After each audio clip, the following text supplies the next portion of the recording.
The mimosa glass shattered across the white tablecloth. 200 people froze. Forks suspended midair. Conversations died.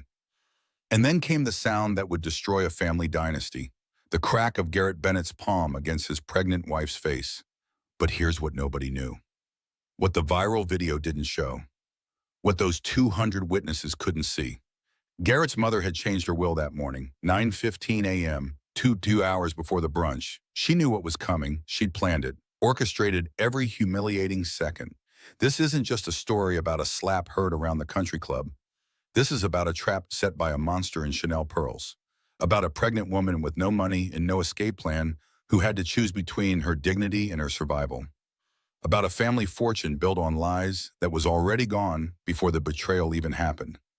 7 months pregnant, $0 in her bank account. A prenup she signed without reading. And a mother-in-law who'd done this before. To another woman, decades ago, the Bennett family pattern: marry the wrong woman, destroy her, keep the money, repeat.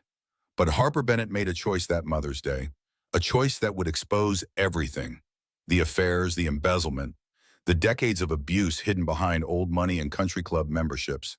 She chose to fight back. This is her story, every brutal, beautiful minute of it. Stay with me, because what happens next will make you believe that leaving is possible, even when you think it's not, even when you're terrified, even when everyone says you can't. And if this story resonates with you, if you know someone who needs to hear it, hit that like button. Drop a comment telling me what you think. Share this with someone who needs hope today. And subscribe, because there are more stories like this, more women who fought back, more endings that prove you're stronger than you know. Now, let me tell you how it really started. Let me tell you about the morning Vivian Bennett changed her will and set the trap that would destroy her own family. The mimosa glass shattered first, then Harper's world. The sound cut through the polite conversation at Meadowbrook Country Club like a gunshot. Harper Bennett watched the crystal tumbler explode against the white tablecloth, champagne and orange juice spreading like blood across the expensive linen. Her hand trembled. She'd only reached for water, just water. The baby was doing somersaults inside her, pressing against her ribs, making her clumsy and desperate for something cold to drink. "Can't you do anything right?"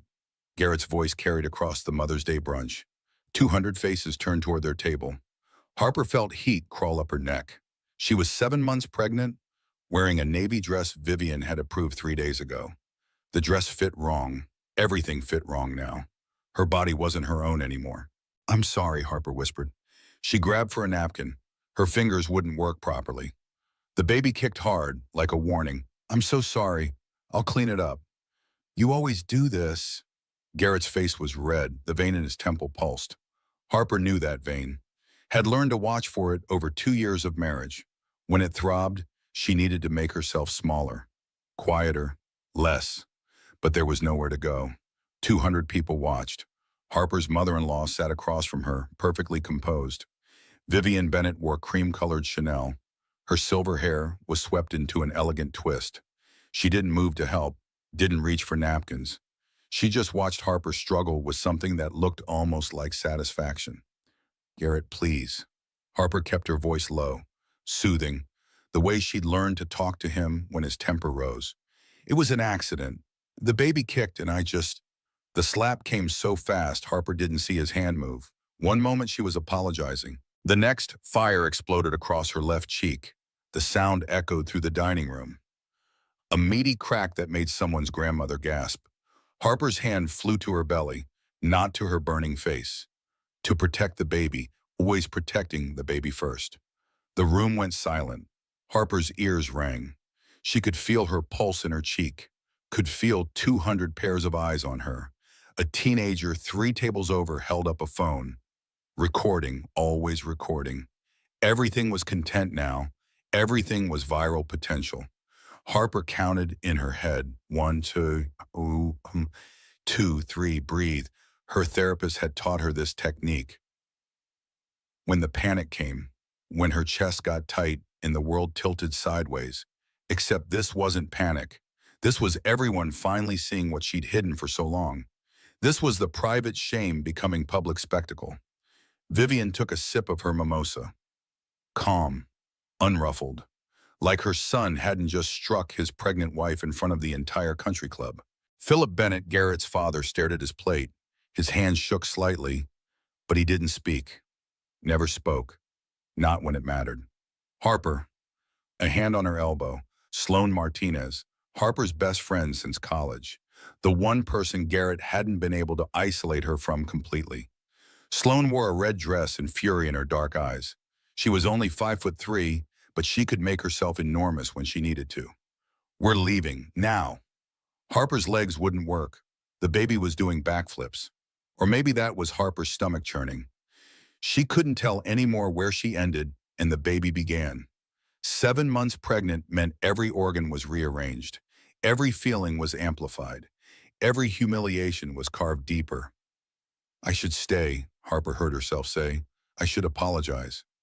You're not apologizing for anything. Sloane's voice was steel. She physically lifted Harper from the chair. Not roughly, but firmly, the way you might handle someone in shock. Someone who couldn't think clearly. Someone who might walk back into the burning building because it was home. Harper stood. The room spun. She put a hand on the table to steady herself. Vivian's eyes followed her. Cold. Calculating. There was something in that gaze that Harper would spend the next few hours trying to understand. Something that looked almost like triumph. Harper Elizabeth Bennett. Garrett grabbed her wrist. His fingers dug into the tender skin above her pulse point. Sit down. You're making a scene. She's making a scene? Sloane's laugh was sharp. You just hit a pregnant woman in front of 200 witnesses and she's making a scene? More phones came out. Harper could see them in her peripheral vision. Little glowing rectangles. Recording, posting, sharing. By tonight, she'd be a hashtag. A moment. A cautionary tale in someone's think piece about wealthy men and the women who marry them. Sloane pulled Harper away from Garrett's grip, guided her through the silent crowd. Harper kept her eyes down, counted her steps. 1, 2, 3, breathe. The baby kicked frantically, like it could sense the danger, like it knew they needed to run. The spring air hit Harper's face when they reached the parking lot.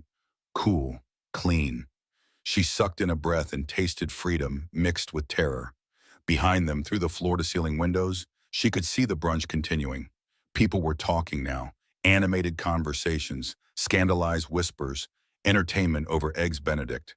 And there, still seated at the Bennett family table, was Vivian. She was smiling, not shocked, not embarrassed by her son's violence, not mortified by the public spectacle. She was smiling like everything had gone exactly according to plan. Harper's knees buckled. Sloane caught her before she hit the pavement. The baby kicked one more time. Hard, insistent. And Harper realized with sudden, terrifying clarity that this wasn't just about a spilled drink. This wasn't just about Garrett's temper or Vivian's control. This was a trap, and she'd walked right into it. Sloane's law office was downtown, on the 14th floor of a glass building that reflected the sky. Harper had been here before, for lunch meetings, for coffee and gossip, back when Harper's life was still her own. Before Garrett, before the Bennett family swallowed her whole and forgot to spit out the bones. The bathroom had good lighting, too good. Harper stared at her reflection and watched the handprint bloom across her cheek. Red at first, then deeper, purple creeping in at the edges. By tomorrow it would be spectacular, yellow and brown and green, a painting of violence on her face. She touched it, winced. The baby kicked again, gentler now, like an apology, or maybe a promise. We're in this together, you and me against the world. I know, Harper whispered to her belly. I know we have to leave. The bathroom door opened. Sloane came in carrying a camera. Not a phone, an actual camera with a flash and everything. She was already in lawyer mode, hair pulled back, expression serious, ready for war. Don't, Harper said automatically. Yes. Sloane moved closer. 3 angles, good lighting, evidence.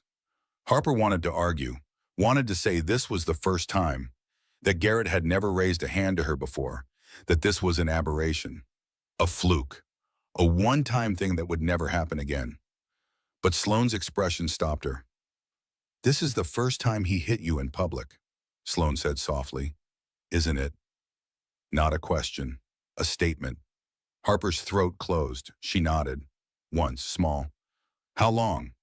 Sloan took the first photo. Flash. Harper flinched. How long has he been hurting you, Harper? He doesn't. Harper stopped, started over. It's not like that. It's not regular. It's just when he's stressed, when the company, when his mother, when I do something stupid and he just... She was doing it again, making excuses, minimizing, explaining away the bruises on her arms that she covered with long sleeves, the shove 3 months ago that sent her into the wall. She'd blamed pregnancy clumsiness. Told the doctor she was just clumsy now that her center of gravity was off. The doctor hadn't believed her. Harper could see it in the woman's eyes. But what could a doctor do when the patient wouldn't admit the truth? I'm not crazy, Harper's voice cracked. I told myself it was stress, the business, his mother, the pregnancy, but I'm not crazy. No, Sloan took another photo.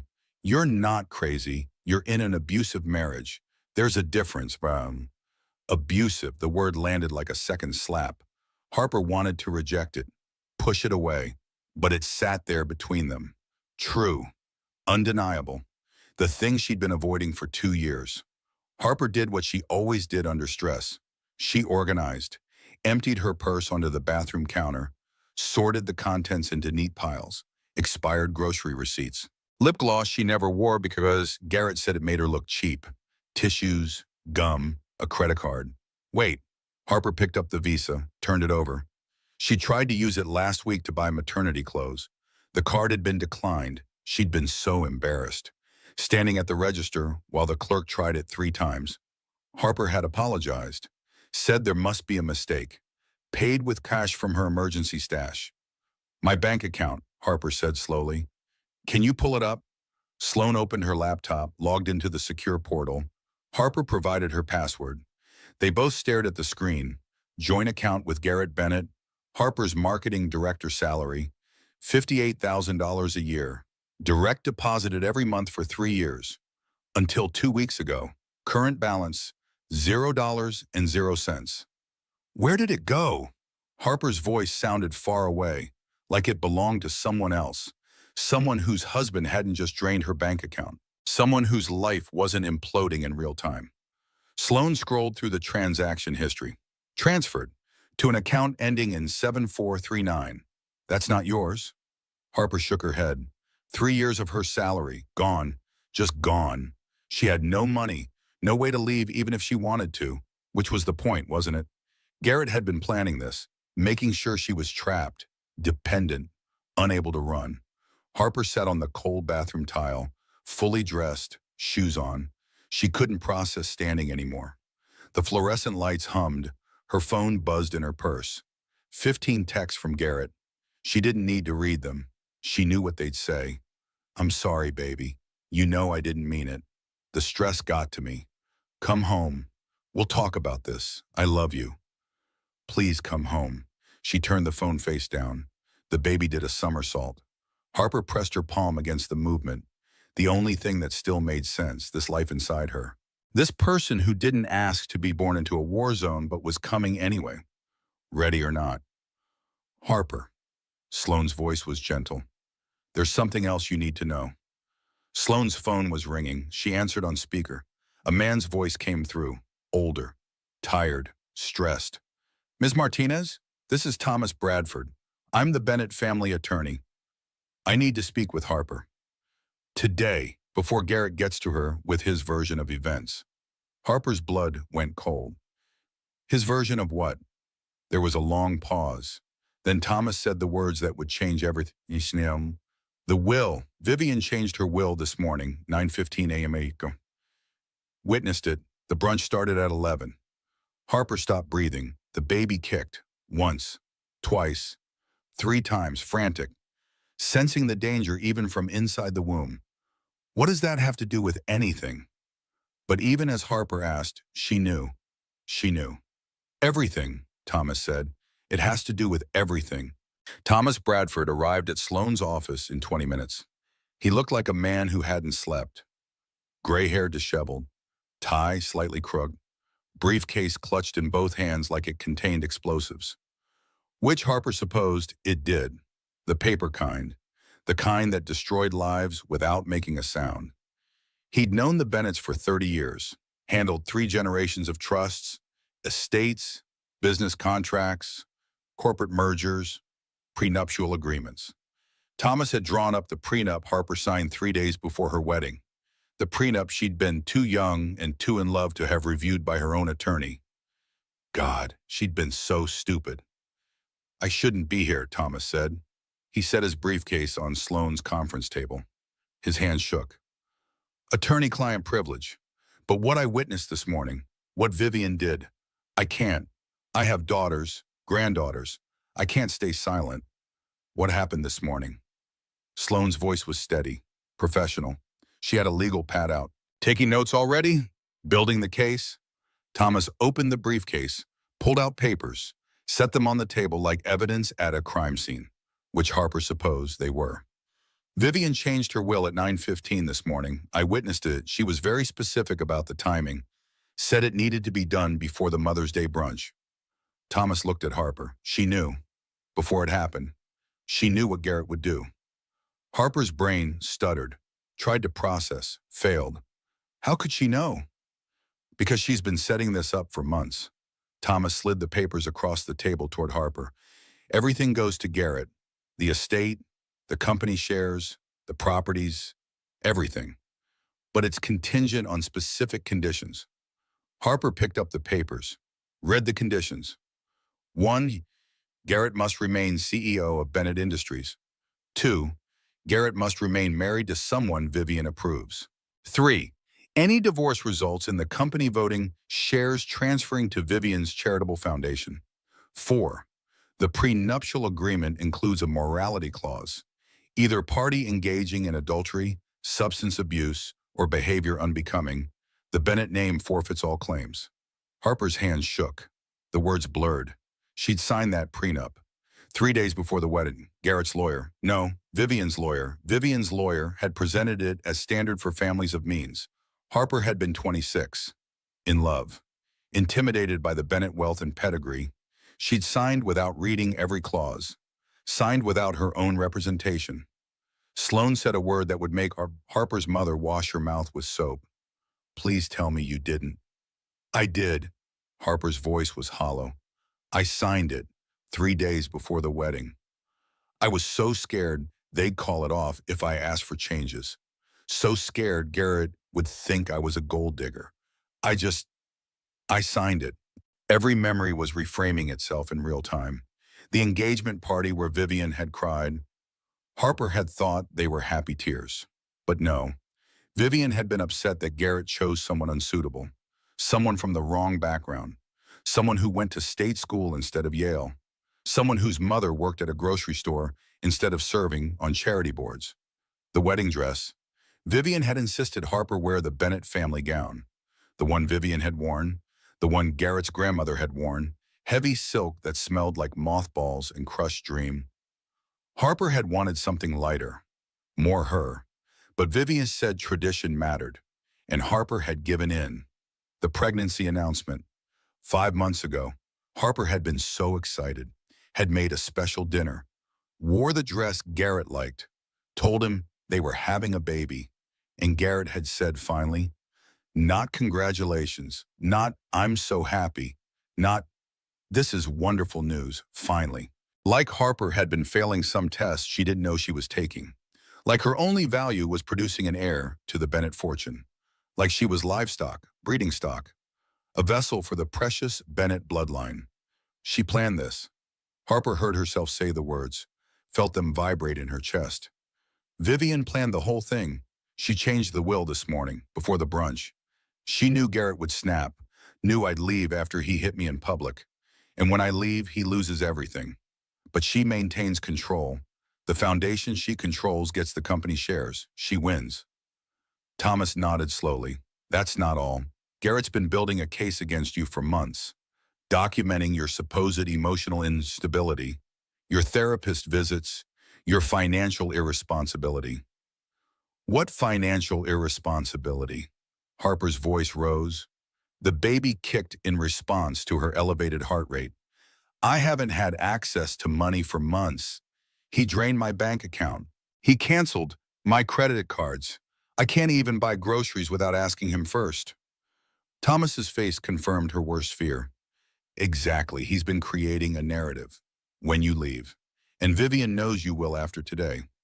Garrett will claim abandonment. Will say you left him during your pregnancy, during a health crisis. The prenup's morality clause works both ways. He'll argue you abandoned the marriage, violated your vows, forfeited your claims. Harper's hands moved to her phone automatically.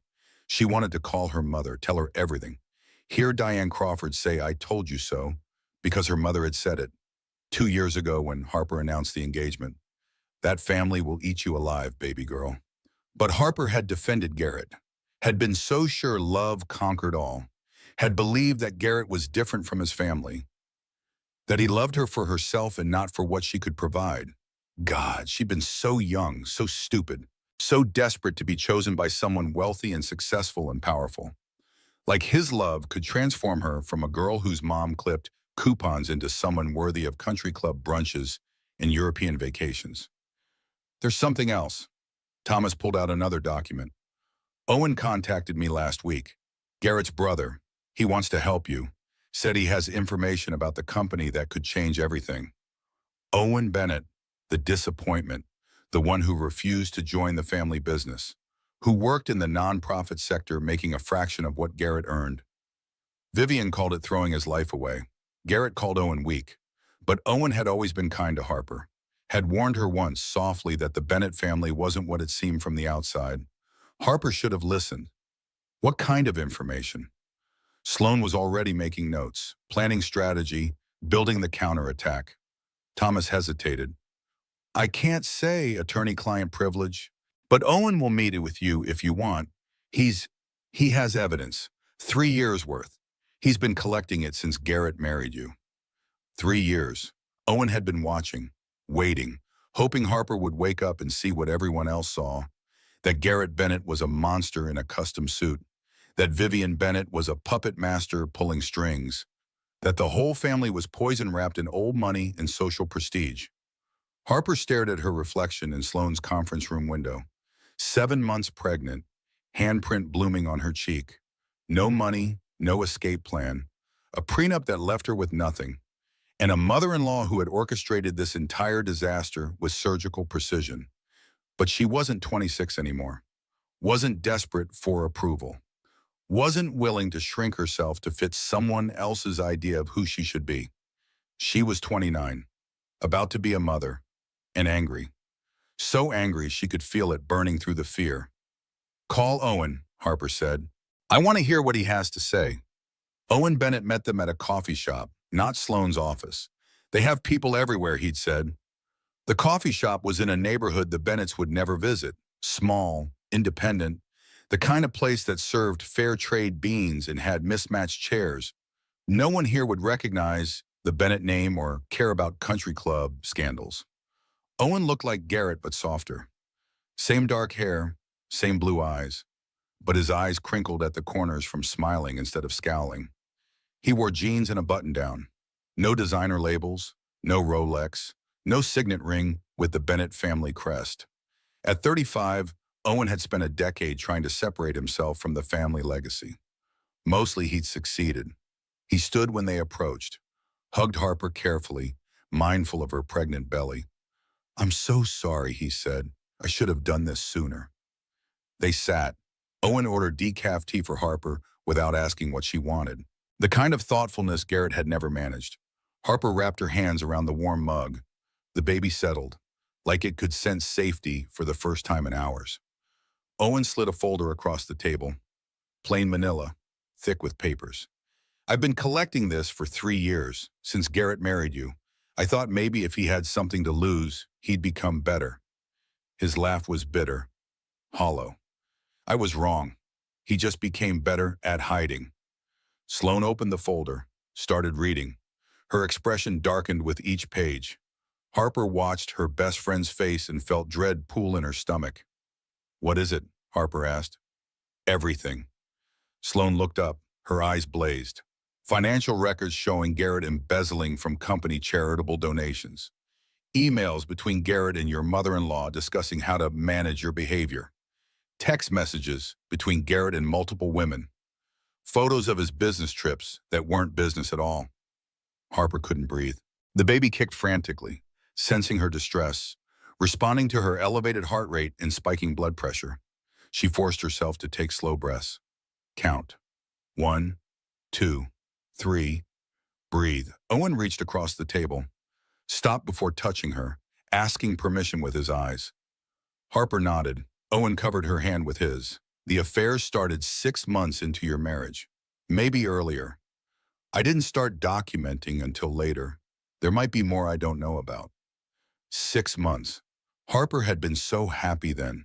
Still working at the marketing firm, still seeing her friends, still believing she'd married a good man who loved her. She'd noticed Garrett working late more often. Sure, but she'd believed him, trusted him, been so stupidly naive. I should have told you sooner. Owen's voice cracked. I kept thinking he'd change, especially when you got pregnant. I thought maybe becoming a father would make him better. But this morning, when my mother called me, gloating about changing the will, laughing about how perfectly her plan was working, I knew I couldn't stay silent anymore. She called you?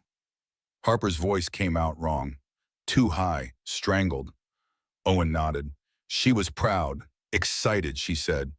She said she'd orchestrated the whole thing, the public humiliation, said Garrett was too weak to control you properly, so she had to take matters into her own hands.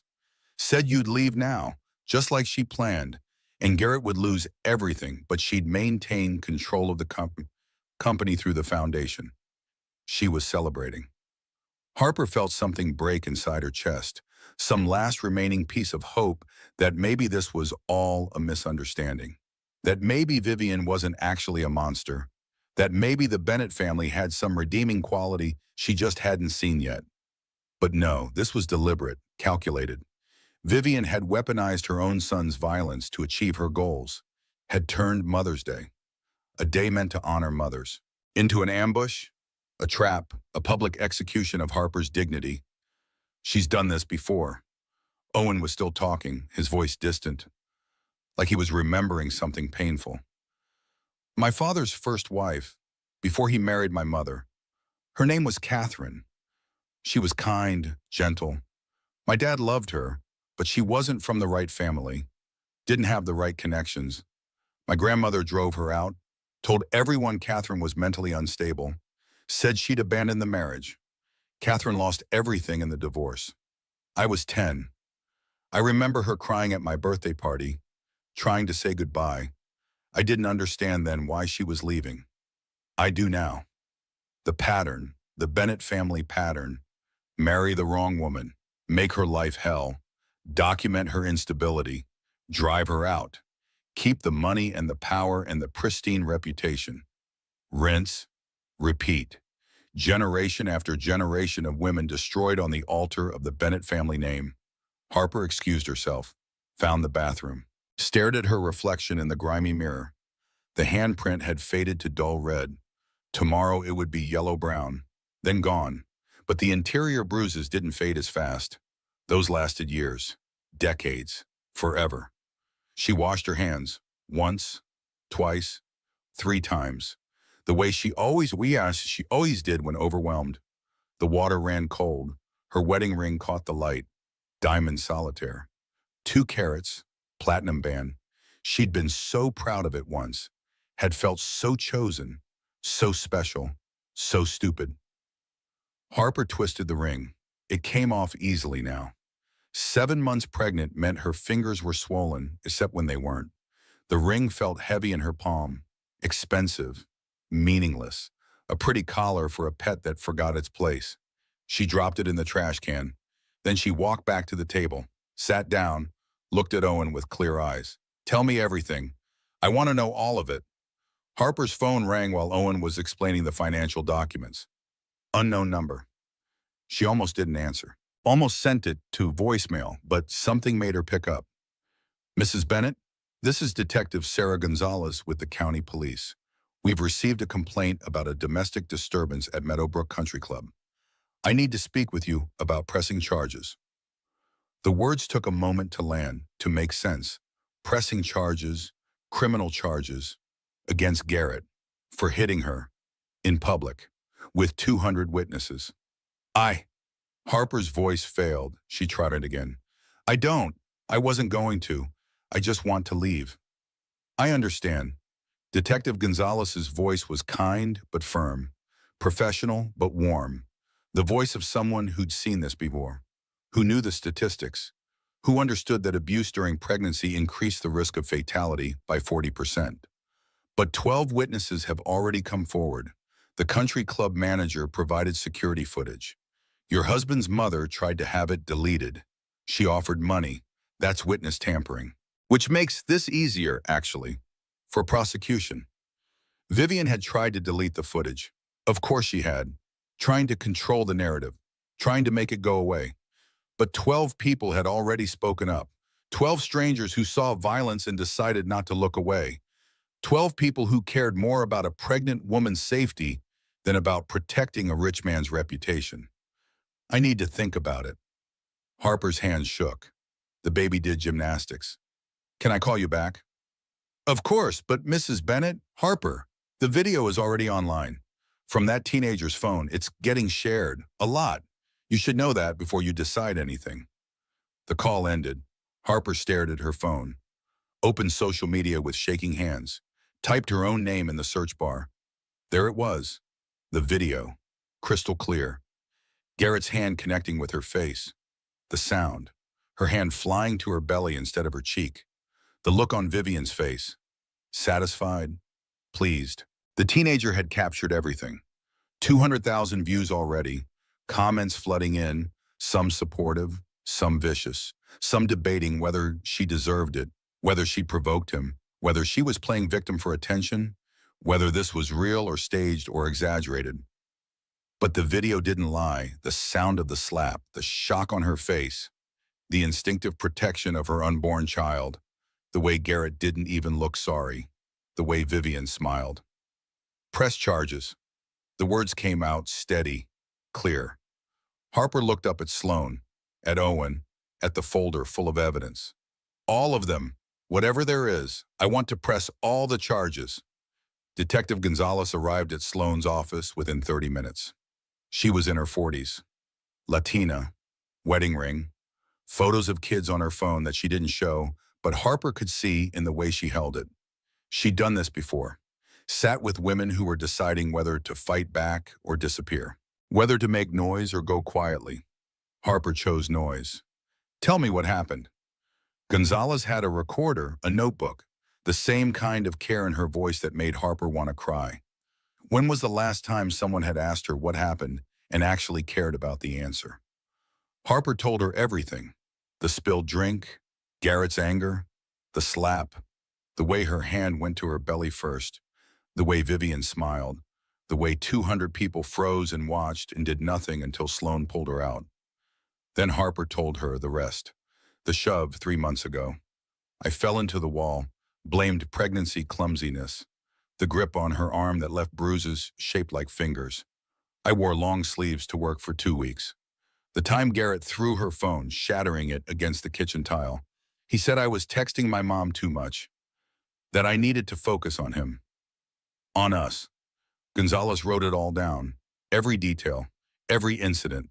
Every time Harper had made excuses or minimized or convinced herself it wasn't that bad. The detective's face stayed neutral, but her pen pressed harder into the paper with each revelation. Your therapist. Gonzalez looked up. You mentioned therapy. You've been documenting the stress? Yes, for 6 months. My doctor recommended it. For anxiety. She was worried about my blood pressure. About the baby's health. Harper laughed without humor. Garrett's using those visits against me. Says they prove I'm unstable. Actually, they prove you are trying to cope with an abusive situation. Gonzalez's smile was sharp, satisfied. Every piece of evidence his mother collected to paint you as unstable actually proves systematic abuse. The isolation, the financial control, the escalating violence, the psychological manipulation. We can use all of it. Harper's phone exploded with notifications, text messages, voicemails, emails. She glanced at the screen. Her mother, her sister, her old colleagues from the marketing firm. The video had reached everyone she knew. Harper's face, frozen in shock and pain, was everywhere. Let me see. Sloan took the phone, scrolled.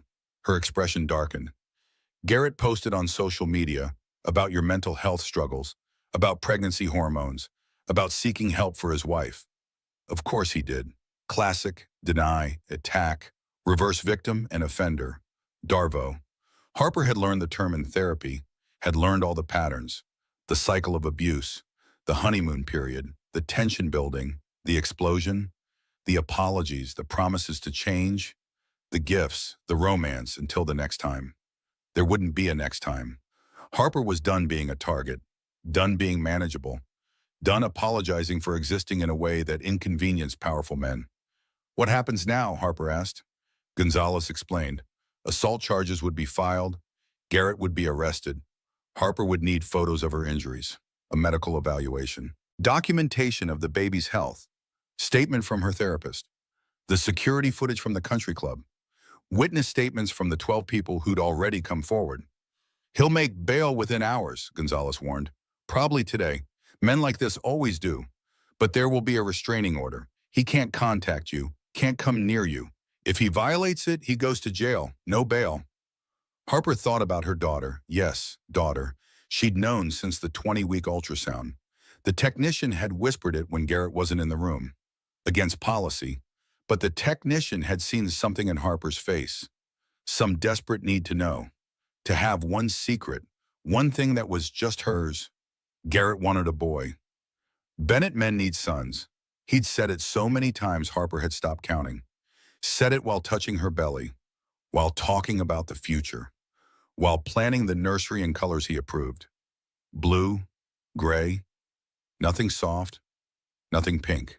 Nothing that suggested the weakness of femininity. But Harper was having a daughter. And that daughter deserved better. Deserved a mother who didn't apologize for existing. Who didn't shrink. Who didn't teach her that love meant accepting violence and calling it stress. Do it. Harper looked at Gonzalez, at Sloan, at Owen, at the folder full of evidence. File everything. I want him arrested. I want it on record. I want my daughter to know that when someone hurts you, you don't make excuses. You make them accountable. Sloan's phone buzzed. She glanced at the screen, looked up at Harper with something between satisfaction and concern. Garrett's been arrested. He's at the station now, demanding to speak with you. Says he'll make this go away if you just come home and talk. The old Harper would have gone, would have believed him, would have convinced herself that this time would be different, that he really was sorry, that she'd provoked him, that she needed to be more careful. Better, smaller, less. The new Harper, the mother Harper, said no. Harper didn't go home, couldn't go home. The house was in Garrett's name.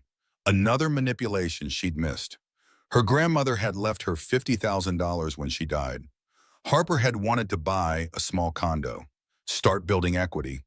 But Garrett had convinced her to put the money toward their house, toward their future. Except the title was only in his name. For tax purposes, he'd said. For estate planning.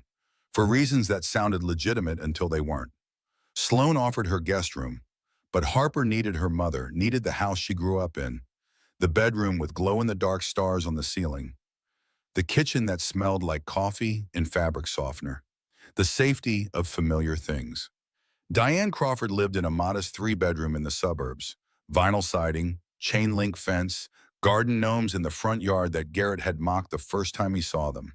Working-class neighborhood where people fixed their own cars and borrowed sugar from neighbors and didn't care about country club memberships.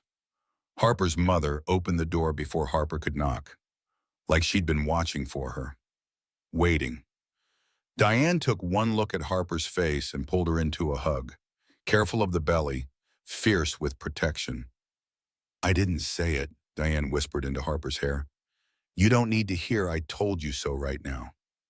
But she had told her, 2 years ago when Harper announced the engagement, that family will eat you alive, baby girl. And Harper had been so offended, so defensive, so sure her mother was wrong. was jealous, was trying to ruin her happiness because misery loved company. Turned out her mother had just been right. Your room still has your old bed. Diane guided Harper inside, made her tea. Honey, not sugar, the way Harper had liked it since childhood. We'll make it work. You and the baby. We'll figure it out.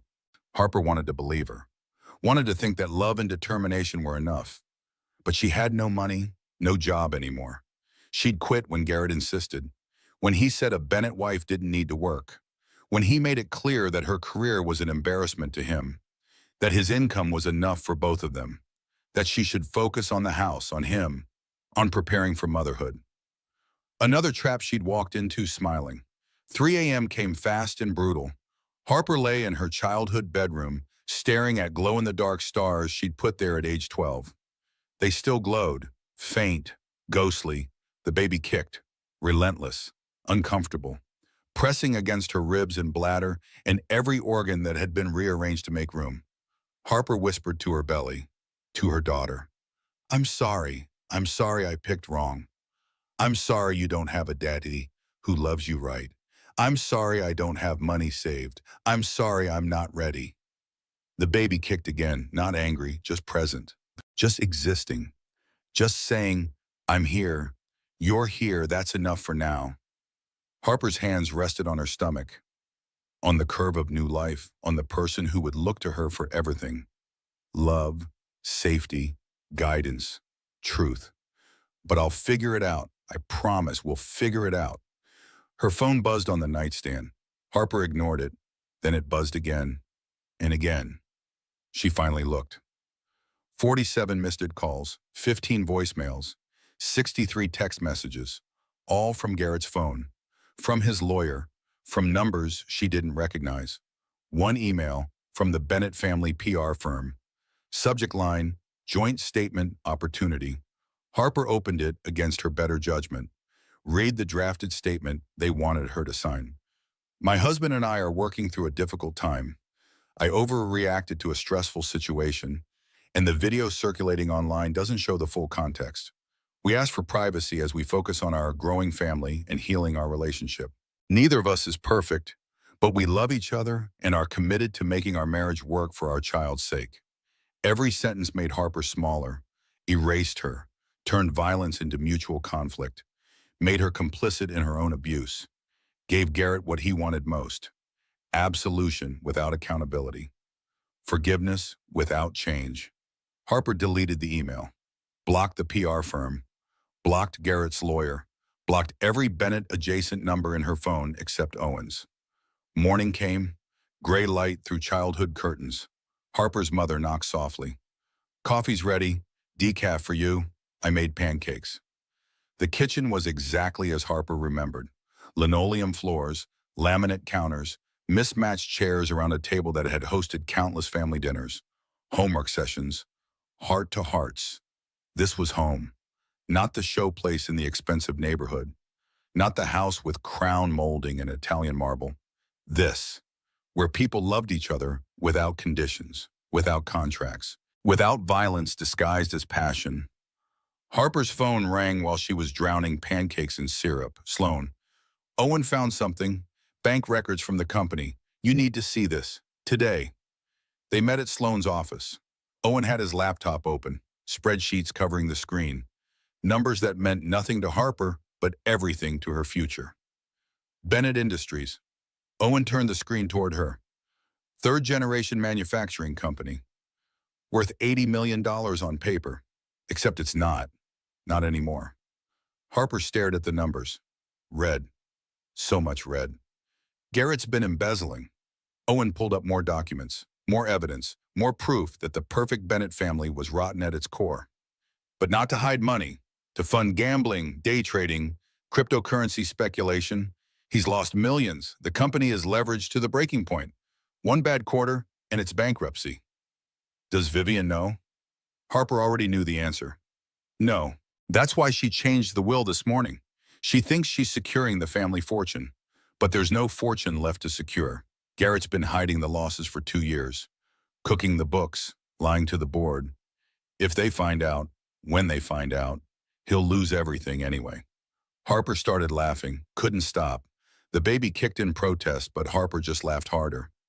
Vivian had orchestrated this whole elaborate trap, had weaponized her son's violence, had changed her will with surgical precision, had planned Harper's humiliation down to the minute, all to maintain control of a fortune that no longer existed.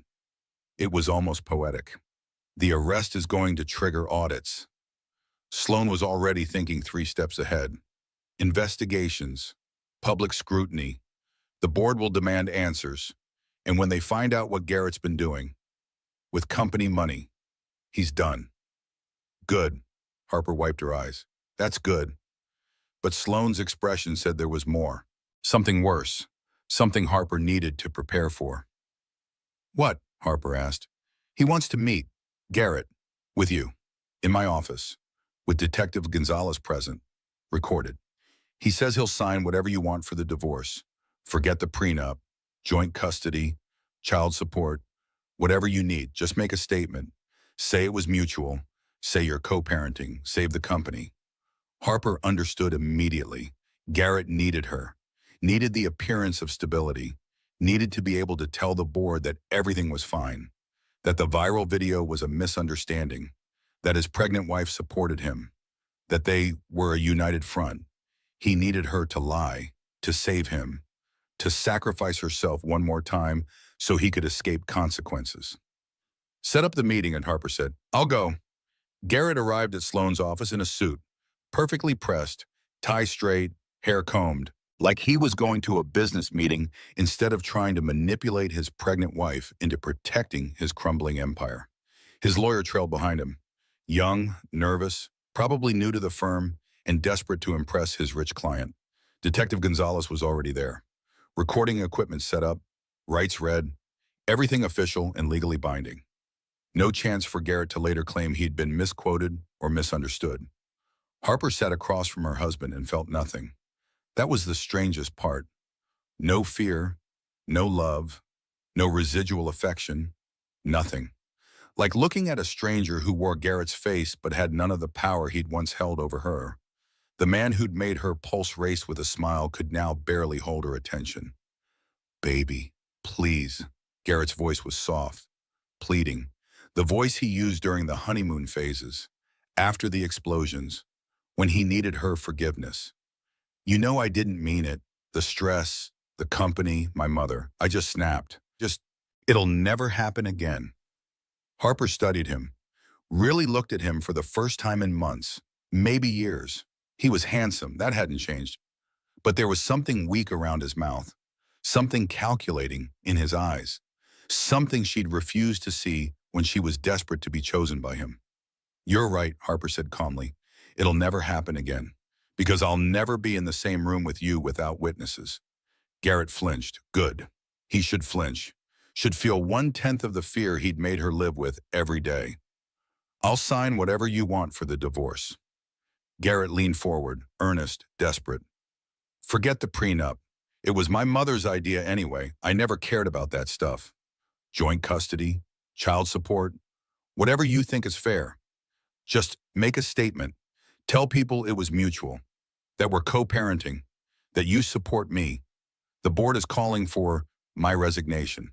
If the company goes down, there's no child support. Anyway, we both lose. Sloan started to speak, but Harper held up a hand. She wanted to hear all of it, wanted Garrett to finish digging his own grave with his desperate bargaining. I'll give you the house, Garrett continued, your name on the title, and I'll put money aside, in trust, for the baby, $1 million, guaranteed, no matter what happens with the company.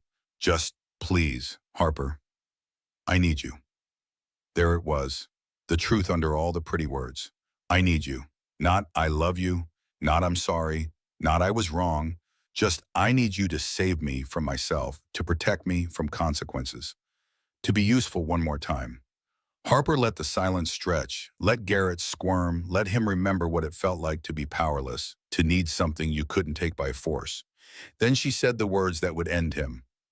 I want the recordings from your office security system. Garrett's face went white. What recordings?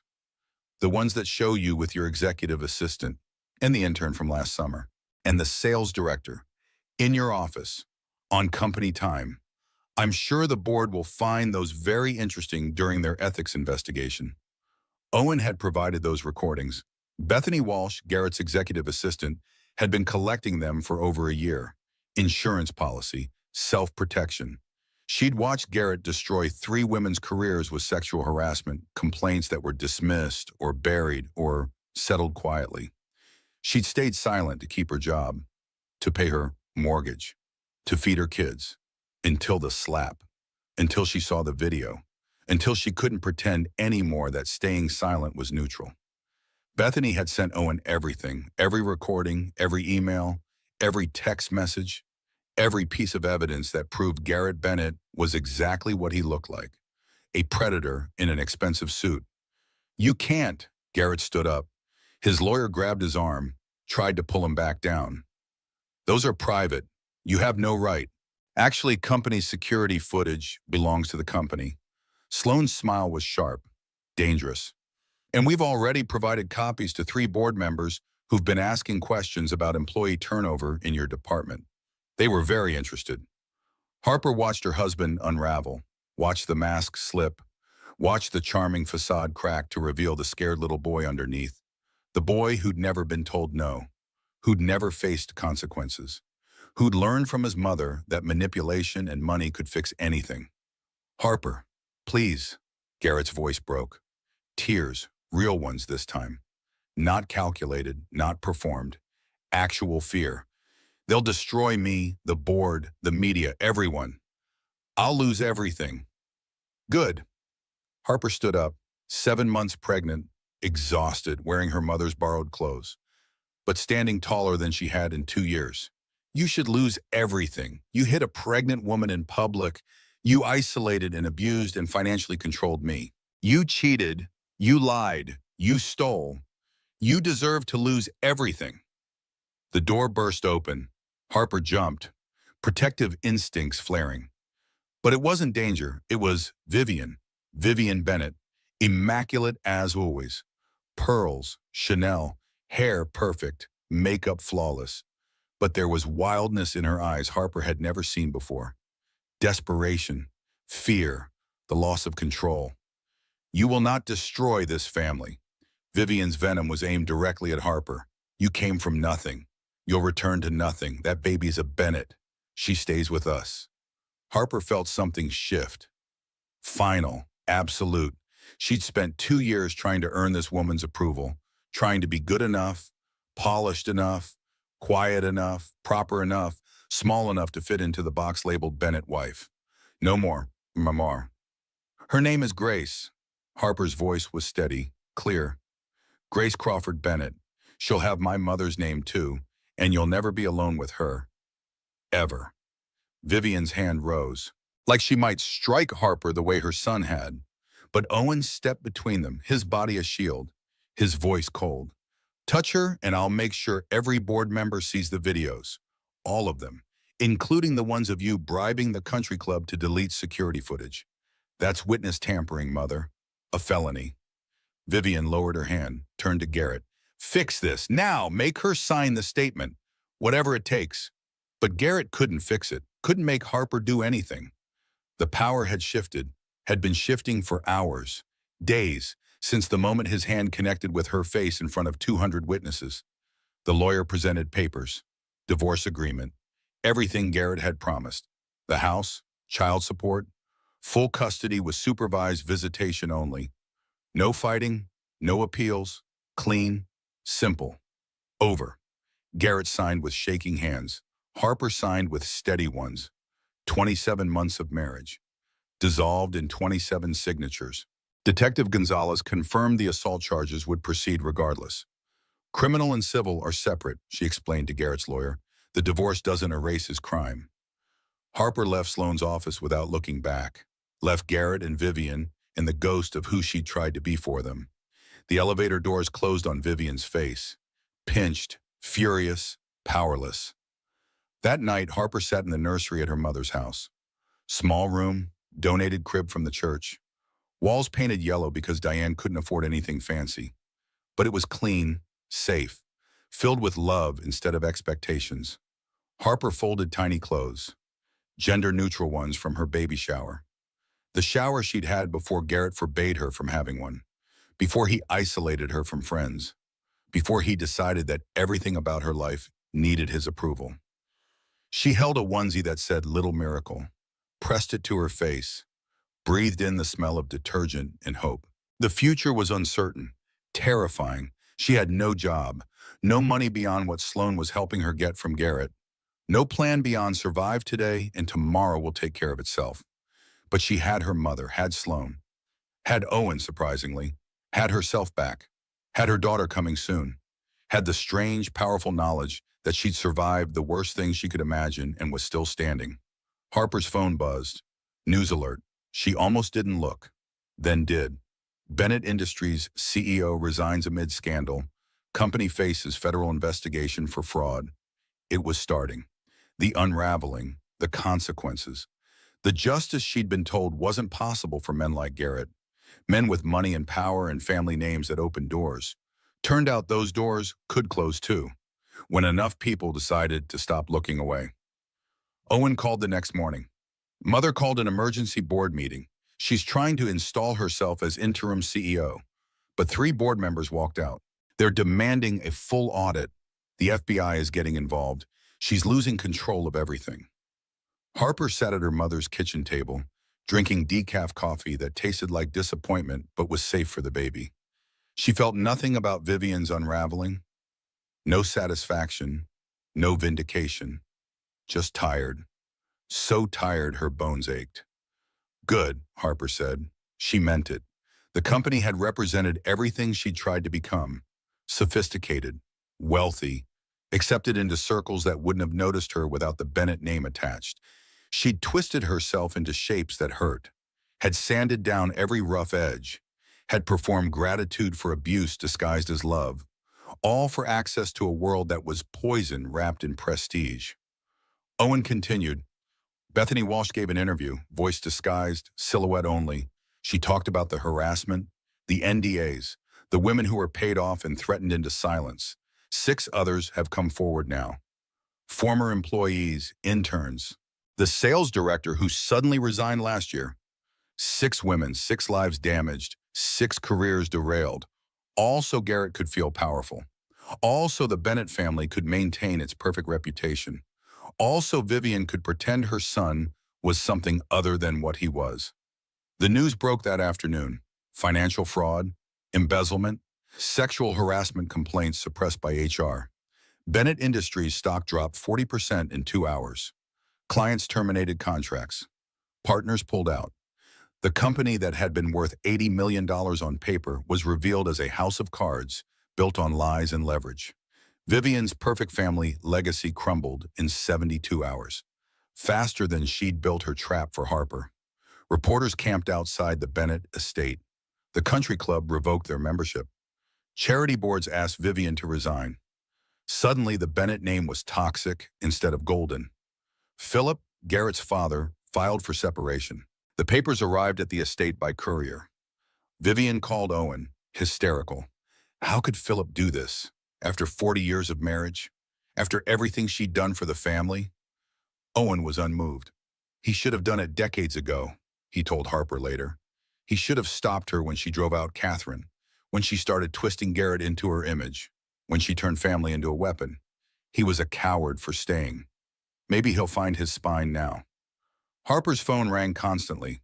Reporters wanting interviews. True crime podcasters wanting her story. Women's groups wanting her to speak. Everyone wanted a piece of her trauma. Wanted to package her pain into content. Wanted to turn her life into a cautionary tale or an inspiration or a think piece about domestic violence and class privilege. Sloan fielded most of it. But one request she brought to Harper directly. Local news station, female reporter, 30 minutes. Harper's terms. No questions about Garrett's childhood. No psychoanalysis. Just Harper's story, in her own words. I'll do it, Harper said, but only if I can say what I actually think, not the sanitized version. The interview happened in Sloan's office. Natural light, comfortable chair. The reporter, Amanda Chen, was kind, professional. She didn't ask invasive questions or try to make Harper cry for ratings. What do you want people to know? Amanda asked. About what happened, about what you went through. Harper thought carefully. This would be the only time she'd talk publicly, the only chance to control her own narrative before everyone else decided what her story meant. I'm not a victim, Harper said slowly. I'm a woman who made choices, some good, some bad. I chose to marry Garrett. I chose to believe him when he said he'd change. I chose to ignore red flags because I was young and scared and desperate to belong somewhere. Those were my choices. She paused, gathered her thoughts, felt the baby kick. A reminder of what mattered now. But I'm also a woman who chose to leave. And that's the part I want other women to hear. You can leave, even when you think you can't, even when you have no money, even when you're pregnant, even when his family is powerful and your family isn't, even when you're terrified. You can still leave. Do you forgive him? Amanda asked. Garrett? Harper paused, the question everyone wanted answered, the question that was supposed to measure her character, her goodness, her ability to rise above, as if forgiveness was the goal instead of survival. Forgiveness isn't the goal, Harper said finally. Safety is. Healing is. Building a life where my daughter sees what healthy relationships look like, that's the goal. Whether I forgive Garrett, that's between me and my therapist. But I'll never forget what he did, and I'll never let him do it again. The interview aired that night. Harper watched it with her mother. Diane held Harper's hand through the whole thing, squeezed tight when Harper's voice wavered. When the footage of the slap played, when Harper's face showed all the vulnerability she'd tried to hide. You were brave, Diane said when it was over. So brave, baby girl. Harper didn't feel brave. She felt exhausted, felt like she'd run a marathon while carrying another human inside her body, felt wrung out and used up and uncertain about everything except that she'd done the right thing. The next week was a blur, packing her belongings from the house while Garrett wasn't there. Owen had arranged it, had made sure Garrett was at his lawyer's office while Harper and Sloan and Diane loaded boxes into a U-Haul. Harper took only what was hers, her clothes, her books, the photos of her family, the ultrasound pictures Garrett had never looked at twice. She left the wedding china, the expensive furniture, the art Vivian had chosen. All of it felt contaminated, marked. She wanted nothing that reminded her of who she'd tried to be in that house. Harper moved into a small apartment, 2 bedrooms, 1,200 square feet, affordable on the salary from her old marketing job. They'd hired her back. Different company, better boss, flexible schedule for when the baby came. It wasn't glamorous, but it was honest work, fair compensation, no strings. The apartment had good light, a park 3 blocks away, space for a stroller, room for Grace to grow. Harper hung photos on the walls, her mother, her sister, Sloan, Owen, surprisingly. He'd become a friend, an uncle-to-be for Grace, the family she'd chosen instead of the one that had chosen to destroy her. No photos of Garrett, not out of bitterness, just absence. He was a chapter, a cautionary tale, a mistake that taught her what she deserved. But he wasn't the whole story, wasn't even the most important part anymore. 3 weeks before her due date, labor started, fast, brutal. Her water broke while she was folding laundry. Harper called her mother, called Sloan, grabbed the hospital bag she'd packed a month ago because planning ahead was the only thing she could control. Diane drove like she was auditioning for NASCAR, ran 2 red lights. Harper didn't care. The contractions were coming hard and close. The baby wasn't waiting for permission or perfect timing. Grace was coming now. Sloan met them at the hospital.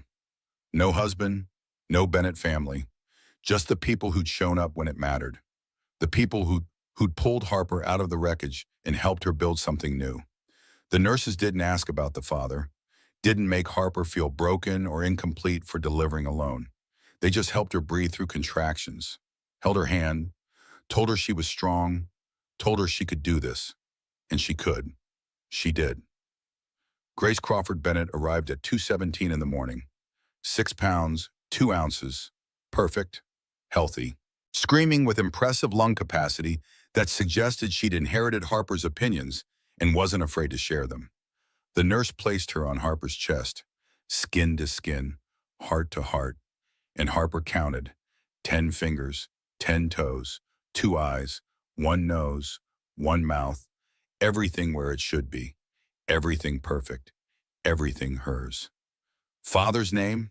The nurse asked, preparing the birth certificate paperwork. Not on the birth certificate, Harper said. Just mine. Harper Elizabeth Bennett. The nurse didn't judge, didn't argue, just wrote it down, made it official. Grace Crawford Bennett, daughter of Harper. No father listed, no father required, just mother and daughter against the world. Harper's mother cried. Sloan cried.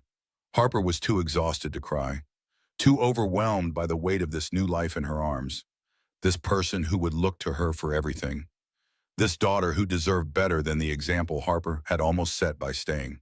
The hospital kept them for 2 days, routine for first-time mothers, time to learn to nurse, to change diapers, to understand that keeping a human alive was harder than it looked in the movies. Grace was a good baby, slept in 2-hour stretches, ate efficiently, cried only when she needed something specific. Unlike her father, Grace was direct about her needs. No games, no manipulation, just honest communication. Harper loved her fiercely for it.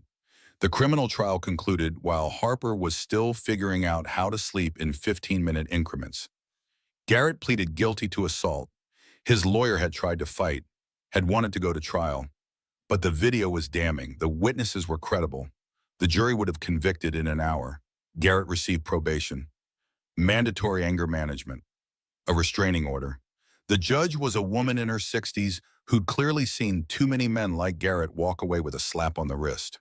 "You struck a pregnant woman in public," Judge Martinez said from the bench. Her voice was cold, precise. "That takes a special kind of cowardice.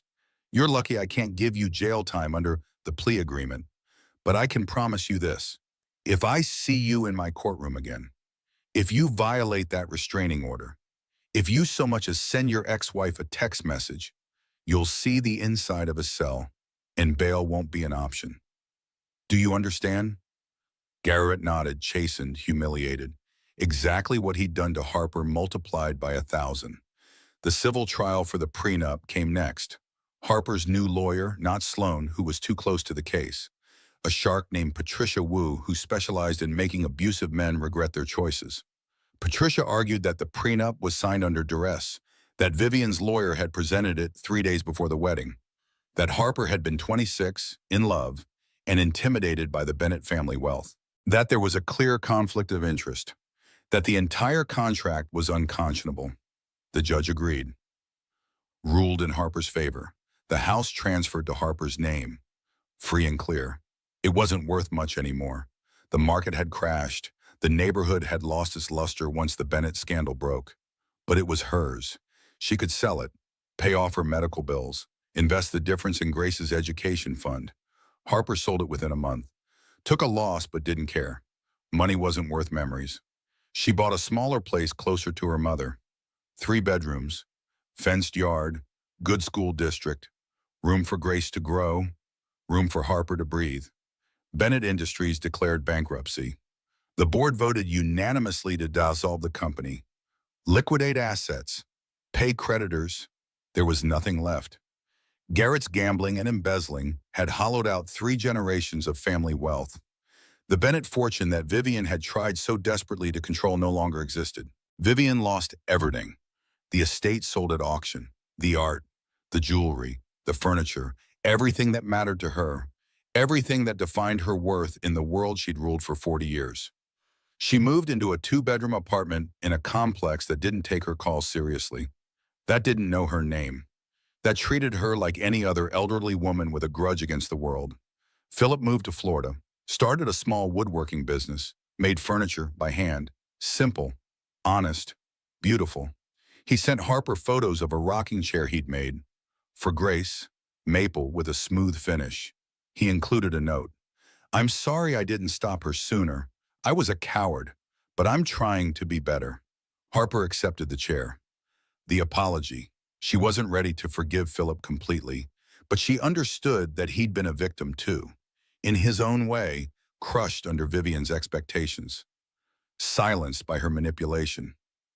He'd been weak, but he was trying. Owen took a position at a nonprofit foundation, helping domestic violence survivors navigate legal systems, financial abuse resources, custody battles, restraining orders. Everything Harper had needed and had been lucky enough to find through Sloan. Owen wanted to make it easier for others, wanted his family's money, what little was left, to mean something good. "You inspired me," he told Harper when Grace was 2 months old. They were at the park, Grace in a carrier on Harper's chest, Owen pushing an empty swing just to watch it move. "You showed me what real courage looks like. Standing up when everyone said sit down, leaving when everyone said stay, fighting when everyone said settle. You did all of it, and you're still standing." Harper didn't feel courageous. She felt tired, felt like a person learning to be a mother while also learning to be herself again, learning what she liked, what she wanted, who she was without someone else's expectations defining her worth. But maybe that was courage too. Maybe courage wasn't fearlessness. Maybe it was just doing the next right thing, and then the next, and then the next, until one day you look back and realize you'd built a whole new life without noticing. Garrett moved in with his mother, two-bedroom apartment, shared bathroom, shared kitchen, shared misery. He worked in sales now. Insurance, made a fraction of what he'd earned as CEO, dated occasionally, women who didn't know his history until they Googled him, then they disappeared. He paid child support. Irregular, sometimes late, but he paid. The court had set it up through automatic wage garnishment. No choice, no forgiveness, no ability to manipulate the system. Garrett had seen Grace 3 times in supervised visitation, through an agency, with a social worker present. He'd held her awkwardly, like she might break, like he didn't know what to do with something small and vulnerable that needed gentleness. Grace didn't know him, wouldn't know him.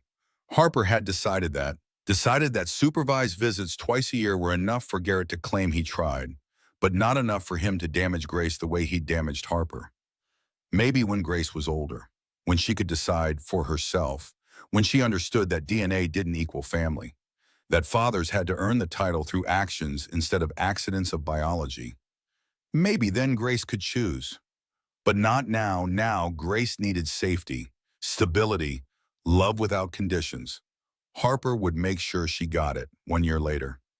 Grace's first birthday, Harper's small apartment was full of people who'd chosen to be family. Diane, Harper's sister, Sloan, Owen, Bethany Walsh, who'd become an unexpected friend. Women from Harper's support group, people who understood what it meant to survive and rebuild. The apartment was decorated with balloons, rainbow colors because Grace didn't care about gender norms, and Harper was done letting other people's expectations dictate anything.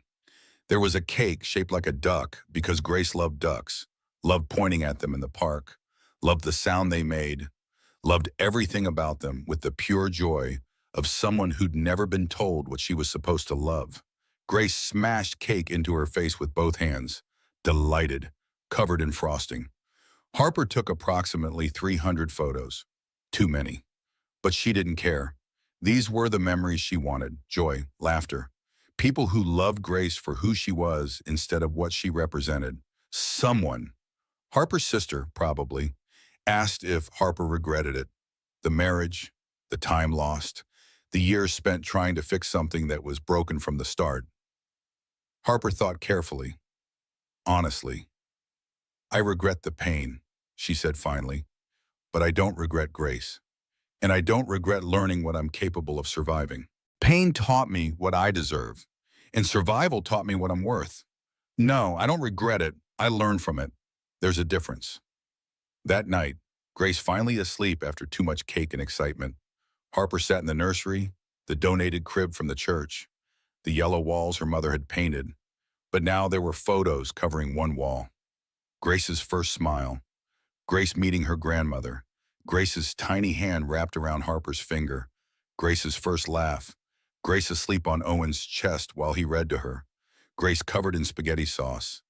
Grace, of course, Grace. A whole life documented in moments of joy instead of fear. Harper picked up her phone, scrolled to her voice memo app, started recording. This was something she'd thought about for months, something Grace deserved to hear someday, when she was older, when she asked the inevitable questions about her father, about why he wasn't around, about what happened. Grace, if you ever hear this, if you ever wonder why your father isn't in our lives, here's what I want you to know. Harper paused, gathered her thoughts, felt the weight of truth and love and hope all tangled together. I loved him. I did. When I was young and stupid and desperate to be chosen by someone who seemed powerful and important. I loved what I thought he was, what I wanted him to be. But love isn't enough when the other person doesn't respect you, when they hurt you, when they try to make you smaller so they can feel bigger. The baby monitor showed Grace sleeping peacefully, sprawled on her back, arms above her head, completely trusting that the world would keep her safe because she'd never been given a reason to doubt it. I loved you more than I loved him. I loved myself enough, finally, to leave. That's not weakness. That's not failure. That's wisdom. That's strength. And I hope if you ever find yourself in a situation where you have to choose between love and safety, between what feels good and what's good for you, I hope you remember this. Harper stopped recording, saved the file, labeled it for Grace someday. Maybe when Grace was 16 or 20 or 30, whenever she needed to hear that leaving wasn't giving up, that choosing yourself wasn't selfish, that survival was something to be proud of. Harper remembered Mother's Day brunch, the sound of the slap, the silence that followed, 200 witnesses who froze and watched. She touched her cheek. No mark remained. The physical bruises had faded within 2 weeks. The emotional ones took longer. We're still healing. Probably always would be. But the baby that kicked frantically that day now slept peacefully in the next room. The fear Harper had carried for 27 months had transformed into something else. Not fearlessness, but the knowledge that she could face fear and survive it, that she could protect her daughter by first protecting herself. The mimosa glass had shattered first, then Harper's world. But worlds could be rebuilt, better, stronger, truer. Grace stirred in her crib, made a small sound, the beginning of waking. Harper went to her, lifted her daughter, held her close. Grace's warm weight settled against Harper's chest, her breathing evening out, settling back into sleep with the certainty that someone would always come when she called. Outside, the city lights glowed against the dark sky, soft orange, distant white. The sounds of neighbors coming home from late shifts, cars on the highway, life continuing all around them. Normal, ordinary, safe. Tomorrow Harper would return to work. Her mother would watch Grace. They'd made it work for the past 6 months, would keep making it work. It wasn't perfect. Harper was always tired, always juggling, always feeling like she was failing at something. Work or motherhood or basic self-care. But she was doing it, was paying her own bills, making her own choices, answering to no one except herself and the small person who depended on her. That mattered. That counted for something. Harper carried Grace to the rocking chair, the one Philip had made, maple, smooth finish. It creaked softly as she rocked. Grace's breathing synchronized with the rhythm, in and out, back and forth, the most basic form of peace. Her phone buzzed on the side table. Text from Sloan. You okay? Always checking, always making sure Harper wasn't drowning. That's what good friends did, what real family did. They showed up, they asked, they cared. Harper typed one-handed, Grace still sleeping against her. I'm good, really good. And she meant it, not in a everything is perfect way, but in a I survived and I'm still here way, in a my daughter will never know what it feels like to walk on eggshells way, in a I chose myself way. Another text came through, this one from Owen. Grace's birthday present is on your porch. Didn't want to interrupt the party. Happy birthday to my favorite niece. Harper smiled. Owen had been such an unexpected gift, family by choice instead of obligation.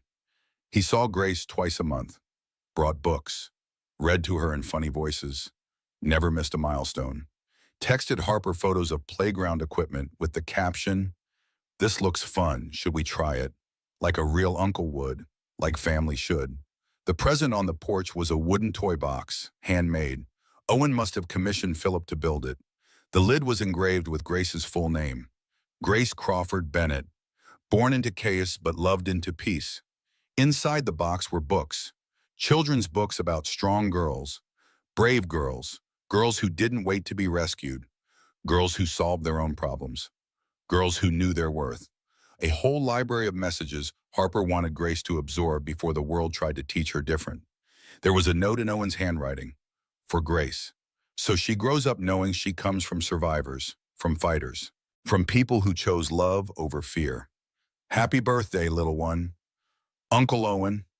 Harper pressed the note to her chest, felt tears prick her eyes but didn't let them fall. She'd cried enough, had earned the right to feel joy without guilt, to accept love without suspicion, to believe that good things could happen without waiting for the other shoe to drop.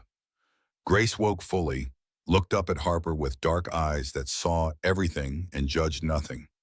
Her tiny hand reached up, patted Harper's face, a gesture of comfort, of connection. As if even at 1 year old, Grace understood that her mother sometimes needed reassurance too. I know, Harper whispered. We're okay. We're going to be okay. The apartment was quiet now. Party over. Guests gone home. Just Harper and Grace and the life they were building together.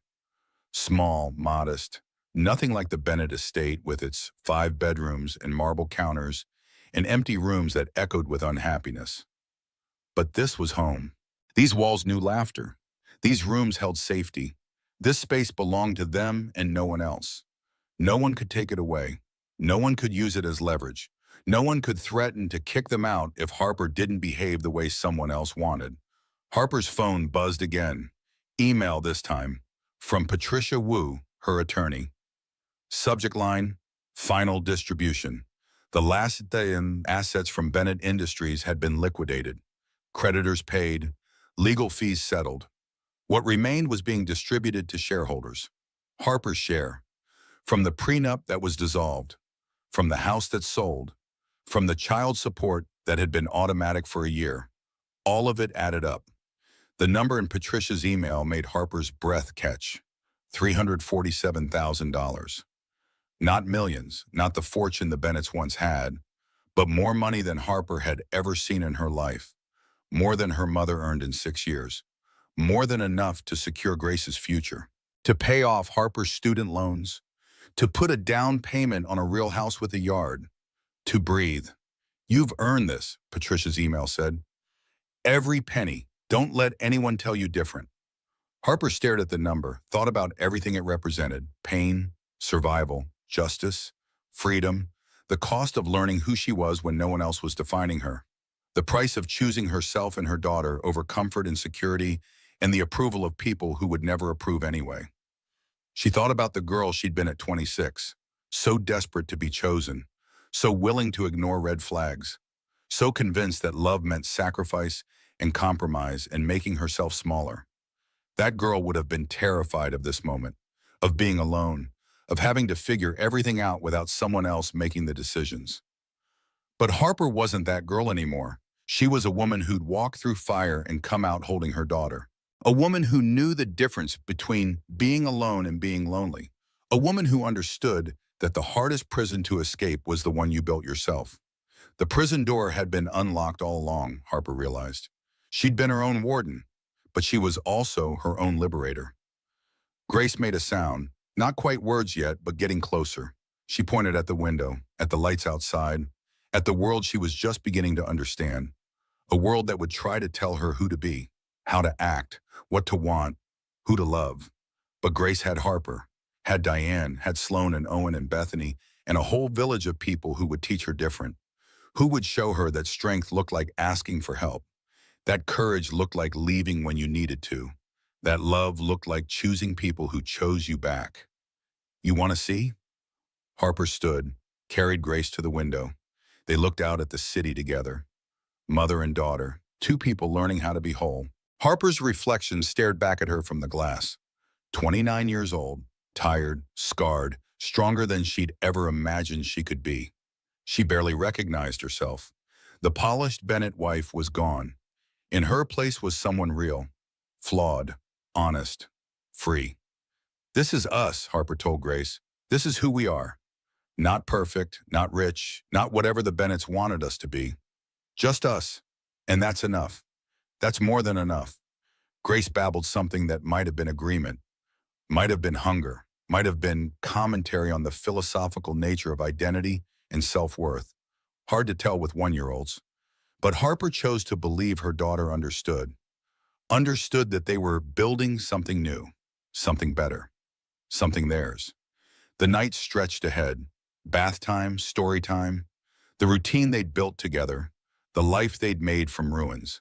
It wasn't glamorous, wasn't the fairy tale Harper had imagined when she'd said yes to Garrett's proposal, when she'd believed that marrying up meant living better. But it was real, was honest, was built on a foundation that wouldn't crumble the first time someone got angry or things got hard. This life belonged to them. Every choice, every consequence, every mom, every struggle, theirs.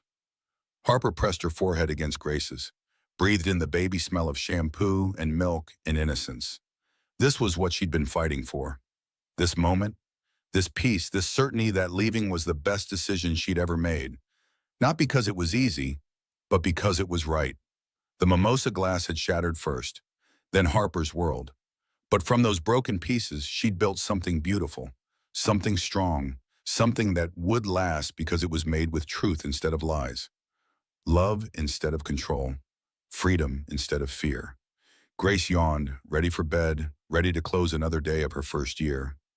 Harper carried her to the crib, laid her down, covered her with a blanket her grandmother had crocheted, yellow and white, soft, made with the kind of love that expected nothing in return.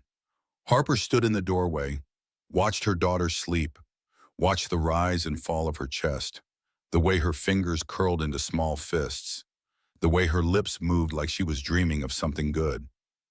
This was everything. This quiet moment, this sleeping child, this small apartment filled with love instead of luxury.